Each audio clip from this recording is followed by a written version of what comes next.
Salut à toutes et à tous, c'est Mathieu Loubière, je suis très heureux de vous retrouver pour un nouvel épisode du podcast de GMK.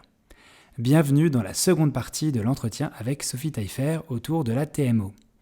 N'hésitez pas à jeter 2 oreilles à l'épisode précédent, vous en apprendrez pas mal sur la thérapie manuelle orthopédique. Dans ce second épisode, nous discutons du fellowship ou compagnonnage ainsi que du titre de fellow. Enfin, nous parlons de l'association OMT France, son histoire et son fonctionnement. Je vous laisse écouter tout cela. N'oubliez pas de nous mettre un pouce, un like ou un commentaire pour nous aider.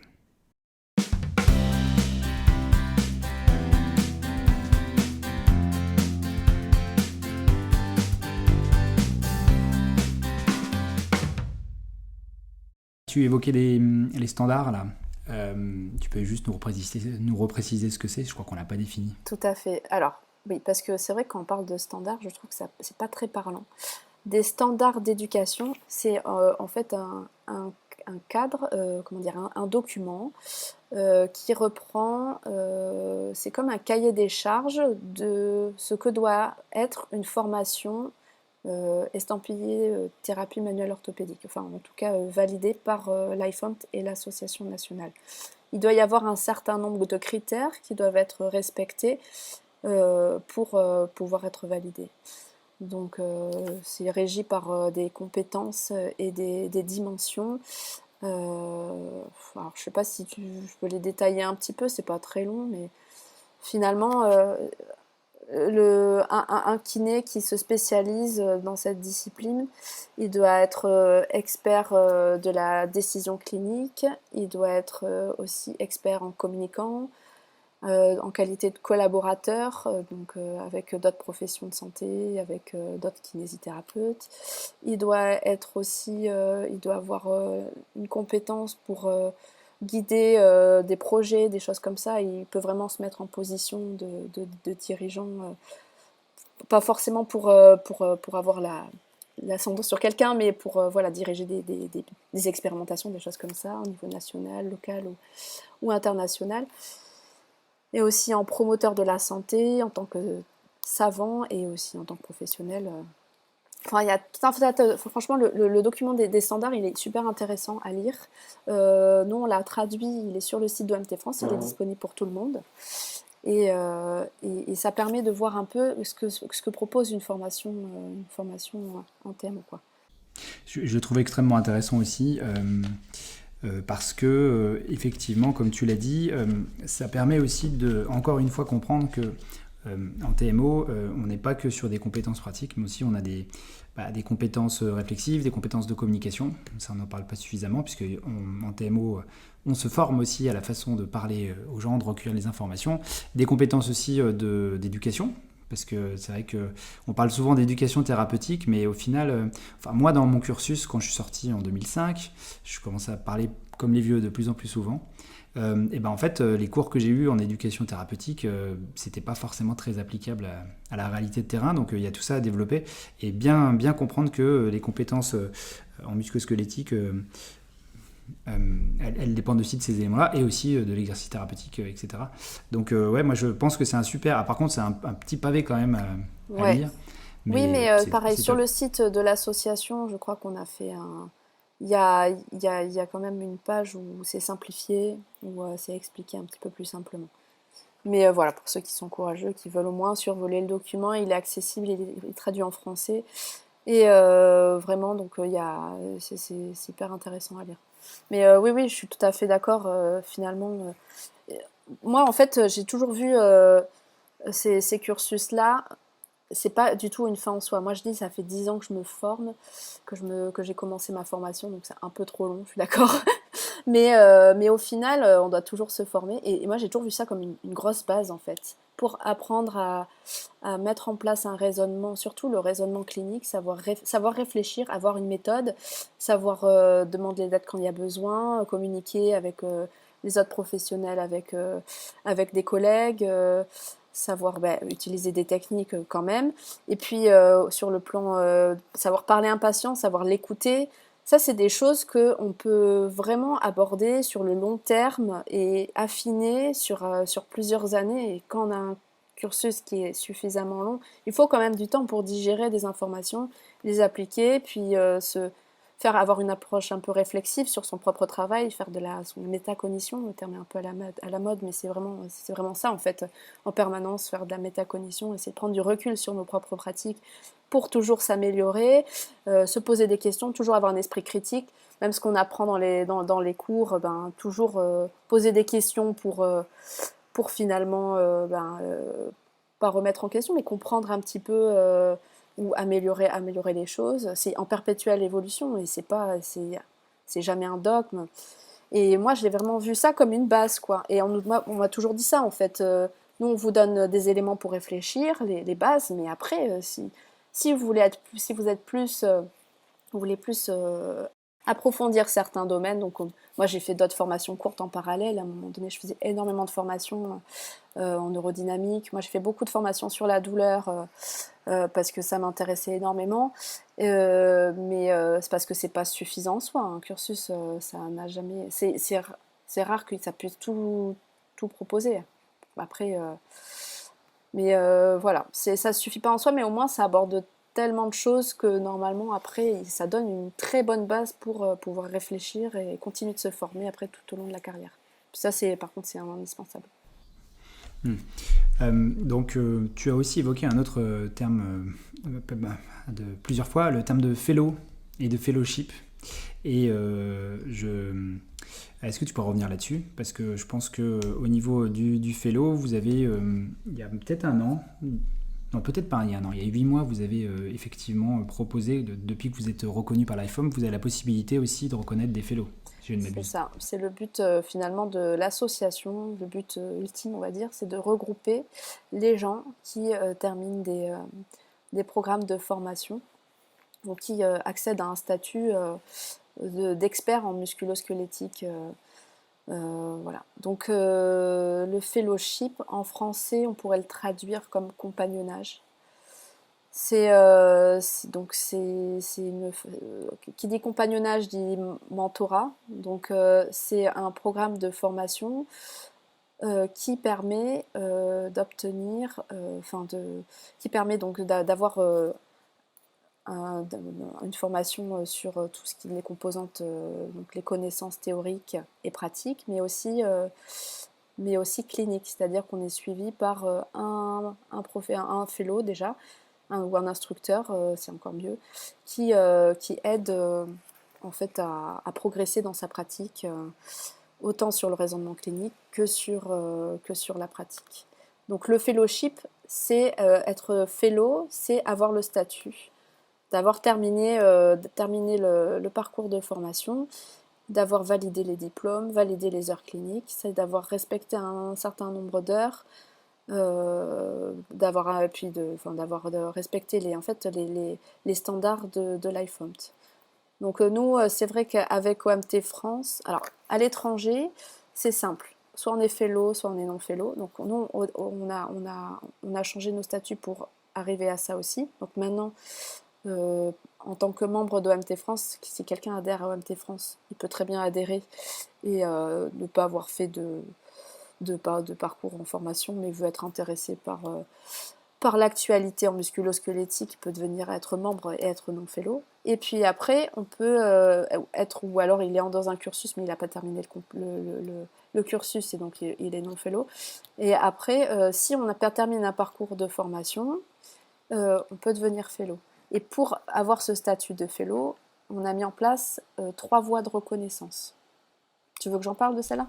Bah oui, Ouais, parce que c'est ma question, si un kiné français, il veut s'investir dans cette voie et qu'ensuite il veut aller jusqu'au titre de fellow, comment ça se passe en France? Alors actuellement, donc depuis qu'on est membre de l'IFOMT, du coup maintenant on a la possibilité de reconnaître, c'est comme un label en fait, on met comme un tampon pour dire cette formation et ce programme. Quand je parle de programme, c'est en fait une formation continue.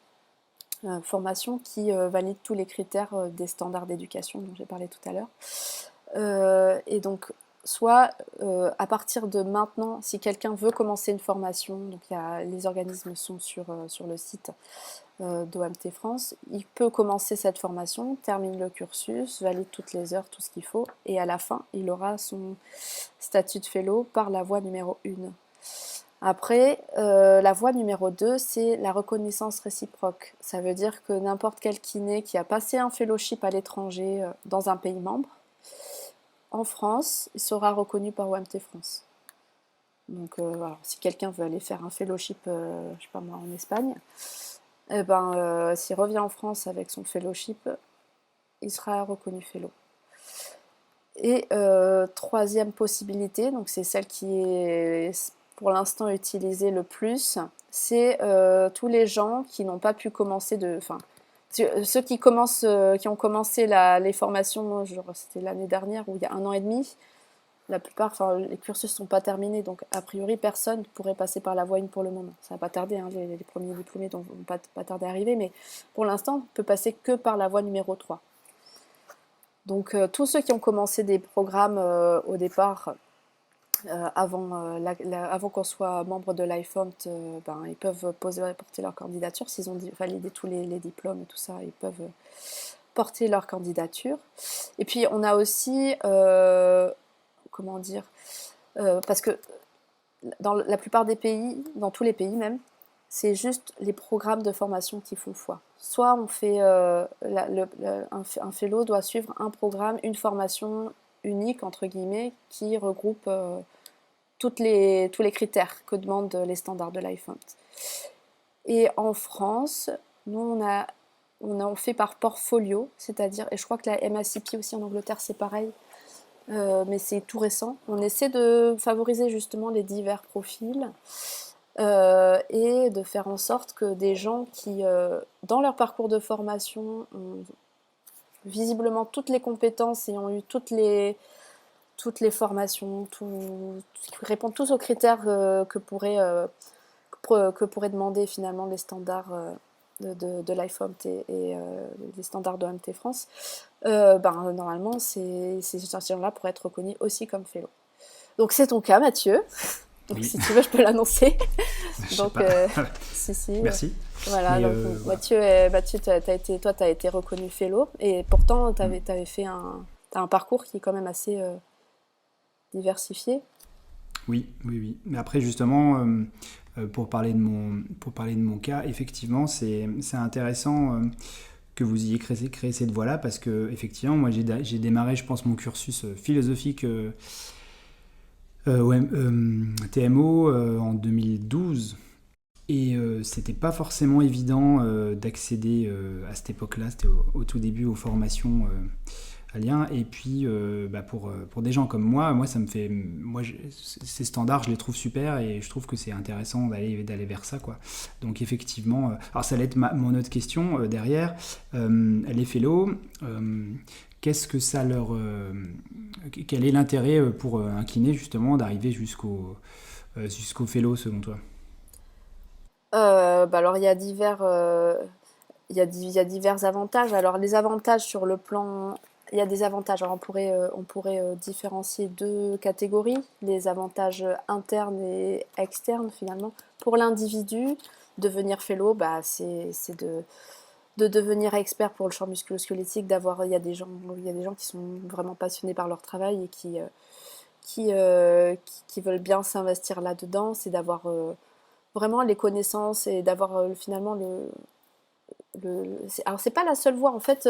Moi c'est la façon dont je vois les choses, c'est que OMT France, l'IFOM, tout ça, c'est une façon de devenir expert en musculo-squelettique qui est bien codifiée en fait. On sait que les gens qui suivent ce genre de parcours, et c'est l'intérêt d'avoir des normes, des standards, des choses comme ça, c'est que on peut discuter, parler du même langage, avec le même langage. Tous les fellows, finalement, ont reçu un enseignement pas identique parce que chaque formation est un peu différente, mais le contenu est quand même similaire et on peut se comprendre. C'est-à-dire qu'on peut communiquer entre personnes, avoir un statut d'expert, puisque du coup c'est d'avoir le statut fellow, donc au niveau international c'est reconnu. Alors en France, il n'y a pas...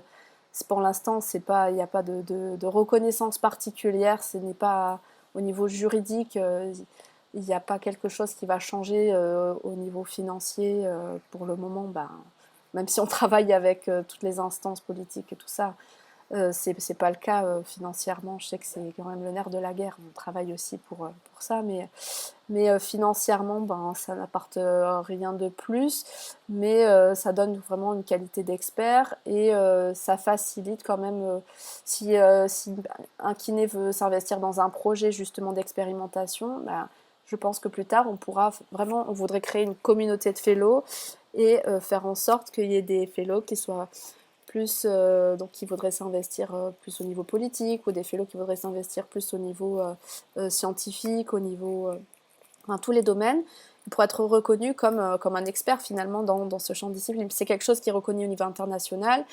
C'est un sous-groupe direct de la World Physio. l'IFOMT, c'est quelque chose de solide. Donc voilà. Et puis OMT France donc, est rentré au collège de la massokinésithérapie, donc au conseil d'administration. Donc c'est quelque chose que de plus en plus aussi au niveau national, j'espère que ça sera un petit peu plus reconnu.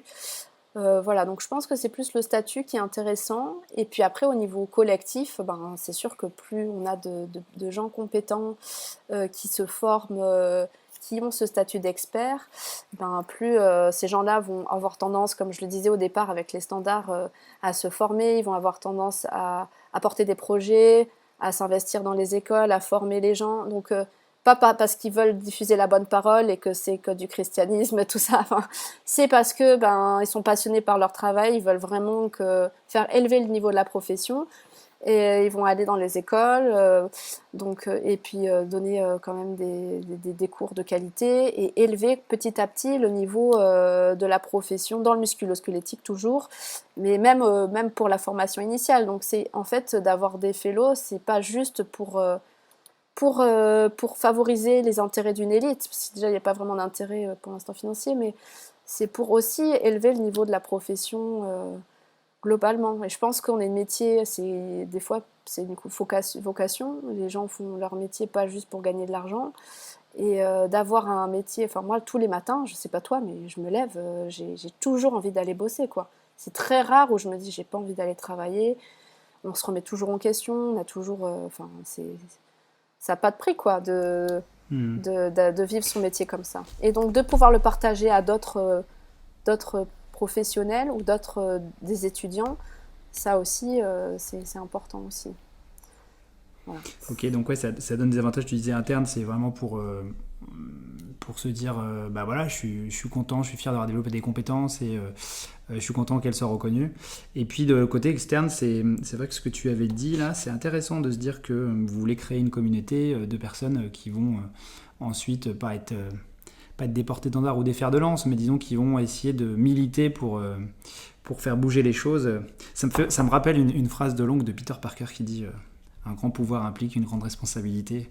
C'est un peu ça, c'est-à-dire que peut-être que les fellows, ils ont un peu aussi, pas ce devoir, mais c'est ce côté, j'ai envie de faire un truc pour mes collègues. C'est écrit dans les Euh, standards en fait. Un fellow, hmm. ça fait quand même partie des. Un fellow se doit de. Alors il n'est pas obligé d'aller. Il n'y a rien d'obligatoire, mais ça fait partie finalement des compétences et des. Oui, c'est pas des devoirs vraiment, mais ça se fait naturellement souvent. Mais c'est vrai que ça quand même. C'est important d'avoir une reconnaissance en France. C'est pour ça qu'on y travaille aussi, hein. Parce que c'est sûr que ça, c'est plus motivant d'avoir, pas forcément financière, mais d'être au moins reconnu pour ça, c'est important aussi quand même. Bah, dans certains pays, je crois qu'il y a une valorisation financière plus importante pour les fellows, non? Il Le me semble. système de santé est tellement différent dans chaque pays, Ouais, ça il me dépend. semble, c'est pas en Allemagne, peut-être en Allemagne ou dans d'autres pays où les fellows, je crois ils sont Mais un c'est peu plus pas, rémunérés, donc peut-être qu'un jour ça arrivera en en tout France. cas, c'est pas vraiment le but pour l'instant d'OMT France. Le but d'OMT France, c'est pas vraiment de. Parce qu'en fait, c'est un malentendu qu'il y a souvent et qu'il y a eu dès le début, c'est que on nous a fait le reproche d'être comme une élite qui voudrait favoriser ses intérêts, même par exemple pour l'accès direct, on voudrait se réserver l'accès direct. Pas du tout, en fait. C'est des discussions qu'on n'a même pas eues en CA, mais quand on en discute entre nous, même au niveau du conseil d'administration, c'est assez homogène. Euh, on veut plutôt, c'est peut-être un peu un monde de bisounours, hein, mais on veut favoriser, élever le niveau de la profession en France et pas forcément favoriser juste une élite. Mais c'est sûr que si on pouvait avoir une reconnaissance, enfin que le Mm. diplôme soit reconnu un petit peu plus, au moins Mm. soit reconnu par les instances Mm. nationales, ça serait déjà pas mal. Je crois que effectivement, peut-être au départ, il y avait, vous avez pas taxé d'élite, mais d'élitisme. Mais en fait, je crois que ça a bien changé. En tout cas, moi, de ce que j'en entends, il n'y a pas du tout cette image-là qui est. Voilà. Mais après, c'est une vision personnelle avec mon Ben, écosystème, c'est hein. important. Donc, mais j'ai l'impression que ça a changé, ce qui n'était pas forcément le cas il y a une dizaine d'années. Peut-être qu'il y a une dizaine d'années, quand ça a été créé, il y avait une espèce de verve du début qui faisait que voilà, c'était très passionné et parfois quand c'est passionné au niveau communication c'est pas Ouais, forcément très lissé, voilà, ouais. mais j'ai l'impression que c'est plus le cas, enfin en tout cas moi c'est Ben, plus on quelque chose travaille que je sur la ressens et au communication contraire pas mal.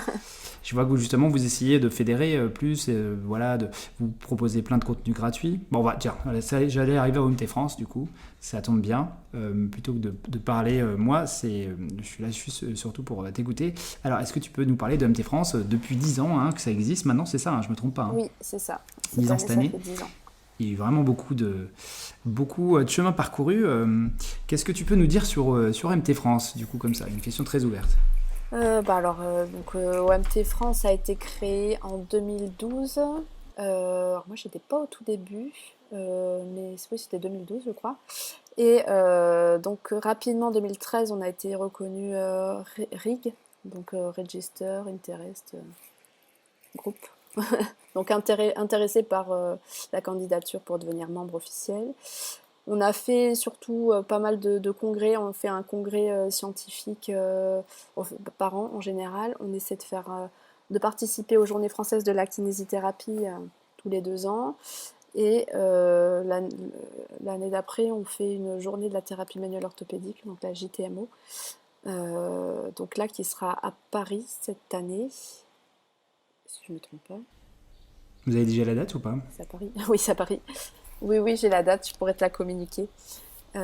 Et c'est en fin de l'année, c'est en novembre, le week-end du 25 novembre, je crois. D'accord. Voilà, donc c'est un moment pour justement se rencontrer. Il y a des conférences scientifiques. La GTMO, il y a des ateliers, c'est un petit peu plus en petit comité. Donc voilà, c'est l'occasion de se rassembler, de discuter, d'échanger. Et hop là. Et puis voilà, puis après, ben, on a plusieurs cellules. On a une cellule, une commission communication, donc qui marche pas mal, qui permet de communiquer avec les membres et pas qu'avec les membres d'ailleurs. Il y a une commission scientifique qui est très active, traduit des articles, des documents de l'IFOMT. Donc l'IFOMT a fait plusieurs frameworks sur les drapeaux rouges et sur les cervicales aussi, sur les risques artériels, qu'on a traduit en français. Et là, récemment, la cellule scientifique aussi a fait le guide du triage, qui est C'est paru. super, je mettrai en lien, parce que Ouais. presque en accès libre, je crois Oui, oui, faut que les gens il fassent la faut demande. juste, c'est sur le site internet aussi, Mhm. dans les actualités, on peut recevoir le guide gratuitement, permet d'avoir Qui est très très bien les construit, et donc clusters, je des vous choses invite à comme le ça. télécharger, Ouais, c'est qui est quand très même bien bien. construit, effectivement. Pour quand on s'intéresse pas forcément à ça, c'est quand même facile d'accès. Mhm. Ils ont fait un super Ça s'appuie. travail, quoi. Solène Ouais. Chevrier, Thibaut Desjardins, Guillaume Chauvet, enfin, ils ont fait vraiment un gros Mhm. travail. Puis voilà, ils ont fait tellement de choses Mhm. que je pourrais même pas les citer là. Donc Oui, en d'ailleurs, fait, ils partagent, si vous vous abonnez ou ouais, vous abonnez à la page de MT ou likez même la page de MT France sur Facebook, en fait, toutes les semaines, il y a un post sur justement des cas cliniques, des choses comme ça. Et effectivement, c'est très actif. Et mais bon, c'est vrai qu'on est dans une société où on est noyé un peu dans les publis sociaux, mais ça, je trouve que c'est des publis vraiment utiles parce elles sont super bien construites. Enfin, moi, je trouve ça très bien. Donc, je vous invite vraiment à aller vous abonner à cette page. bah, J'avais dit que je dirais que des trucs gentils, hein. bah oui. J'avais annoncé avant.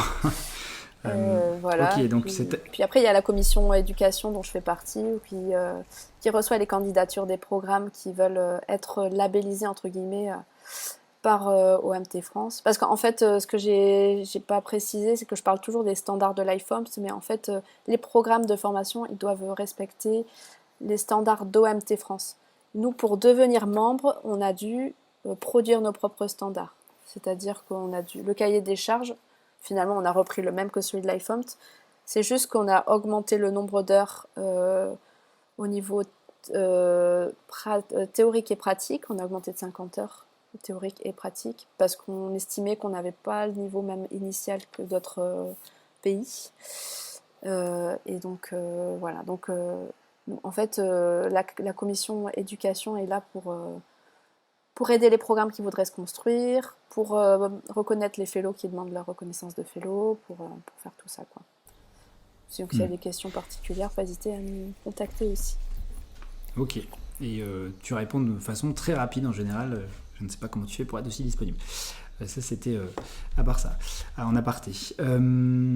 Ok, donc OM France 10 ans. Vous faites un truc pour les 10 ans d'ailleurs? Il y a une animation de prévue aux journées ou un truc particulier? On va essayer pour la JTMO de marquer le coup un petit peu, je pense. On y travaille. Ok. Et toi, tu étais là depuis le début? Non, je suis arrivée un an après à peu près. En 2013. D'accord, ouais, bon, quasiment au début. Ouais. Ok. Donc, tu parlais de TMO. Je pense qu'on t'a déjà donné la réponse, mais si tu peux juste nous redire, un kiné qui nous écoute, qui se dit ça a l'air quand même super bien, j'aimerais bien me former. Comment il fait pour justement trouver un programme en France qui corresponde à ces standards? Alors, il y a 3 programmes pour l'instant qui sont validés, entre guillemets. Ils sont sur le site d'OMT France. Donc, sur le site d'OMT France, que tu pourras peut-être mettre en lien, il y a marqué pour les kinés. Puis sur la page déroulante, c'est très facile d'accès. Donc ça, c'est des programmes qui sont déjà validés. Bientôt, on espère, là, on a de nouveaux programmes à se former. Donc bientôt, j'espère, on aura encore de nouveaux programmes pour rendre les choses encore plus diverses. Voilà, ça c'est la façon la plus facile puisque tout est codifié en fait. Et après, il y a des parcours un peu plus... comment dire, des profils un peu plus atypiques, mais là c'est quand même des cas exceptionnels. Il faut vraiment avoir un CV assez compétent. Le tien, toi, tu as fait énormément de formations, tu as fait quand même ton parcours est quand même exceptionnel pour la plupart des kinés qui forcément donc en fait ça peut être étudié par la cellule éducation, mais ça faut le dire quand même, ça sera pas le mode le plus courant en fait. Oui. Le plus courant, c'est quand même la voie 1, c'est commencer un programme de formation c'est validé. Passer par un programme de formation déjà validé. C'est ce qui se fait à l'étranger, c'est ce qu'on veut vraiment plutôt mettre en avant. Mais voilà, on veut quand même avoir des profils un peu différents, puis des gens qui ont vraiment fait des choses exceptionnelles, on voudrait les valoriser aussi. Donc, mais voilà, donc c'est tout à fait possible de ne pas passer par un programme, mais c'est vraiment plus compliqué quand même.